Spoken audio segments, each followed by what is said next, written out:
Every millennial woman is watching at least one teen drama, and I know exactly what kind of person you are based on which ones. You're living vicariously through a girl in a love triangle involving two brothers because your own romantic life is just a straight line. The most dramatic thing that happened to you over the summer was finally getting that mole checked and trying to convince your partner to help you patch and repaint your walls. You wish the most emotionally intense part of your life was choosing a prom date instead of a health insurance rate, and you're wondering if you'll feel 17 again if you find the right beach town.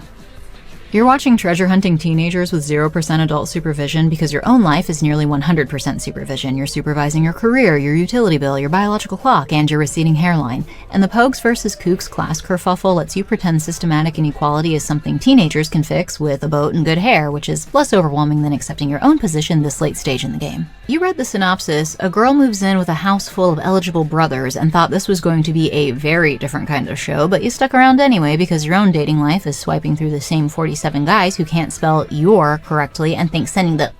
face emoji counts as flirting. The ranch aesthetic feeds your cottagecore delusion that rural simplicity will cure your depression and anxiety, when in reality you'd have a breakdown if you couldn't get some kind of plant milk within a 3-mile radius, and you're jealous of the whole my parents aren't alive plot device because all yours did was just emotionally neglect you. You're watching the sweetest, healthiest queer teen romance ever created, either because it's healing your inner adolescent who didn't get this representation, or you're straight and using it as exposure therapy for what healthy attachment actually looks like because you've never seen it modeled, or Both